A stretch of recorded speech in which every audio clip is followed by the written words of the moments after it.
Garbage in, garbage out. Yan naman ang naging pahayag ni Vice President Sara Duterte laban sa pinaniniwalaan niyang magpinsan na si Palace Press Officer Undersecretary Claire Castro at ACT Teachers Representative Franz Castro.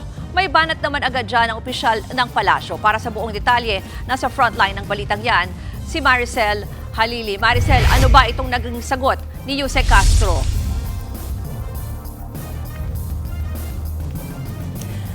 Ruth, sinagot nga ng Malacanang ang mga naging pahayag ni Vice President Sara Duterte nitong weekend. Sabi ni Palace Press Officer Undersecretary Claire Castro, nakakalungkot na ang Vice Presidente ay hindi nakakaunawa sa kanyang mga sinabi at nagiging source pa ng fake news. Inulit kasi ng Vice Presidente na wala ng maganda at tama na lalabas sa bibig ng mga Castro. Ang tinutukoy niya dyan ay sina Yusek Claire Castro at ang umano'y pinsan nito na si ACT Teachers Representative Franz Castro. Pero nauna nang ipinaliwanag ni Yusek Castro na pareho lang sila ng apelyido pero hindi sila magkaano-ano ng kongresista. Samantala wala naman daw masasabi ang Malacanang sa pahayag ni VP Sara na bigyan ng benefit of the doubt ang mga senador pagdating sa kanilang trabaho. Sabi rito ni Yusek Castro sa loobin na ito ng bise. Makikita naman daw ng taong bayan kung sino-sino sa mga senador ang bias at yung mga nagtatrabaho lang ayon sa batas. Narito ang bahagi ng pahayag ni Undersecretary Claire Castro. Makikita naman ng taong bayan kung sino ba talaga ang bias at hindi.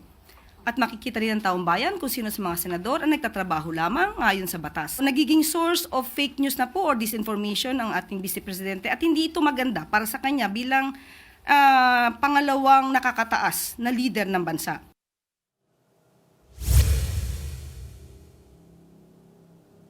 Ruth? Meron din kasing nag-viral nitong weekend, may shinare itong si Senator Bato at pati pala itong si Vice Mayor Duterte na AI-generated videos tungkol sa impeachment. May naging tugon ba dyan ang palasyo? Kanina natanong natin yan sa press briefing ni Undersecretary Claire Castro Ruth at ang sabi niya, dapat daw ay i-acknowledge ng mga government officials kung ang na-share nilang video ay AI-generated o hindi totoo. Ang sinasabi niya, dapat daw yung mga ganitong klase ng disinformation ay hindi nanggagaling sa mga government officials, lalo na tang ipinupursige ngayon ng administrasyon na labanan ng fake news. Ruth? Yan po ang Express Report ni Maricel Halidi. Mga kapatid, ako po si Ruth Cabal. Maging maalam at may pakialam sa mga may init at rumaratsadang balita sa Frontline Express. Para maging updated sa balitaan, mag-subscribe lang sa social media pages ng News 5.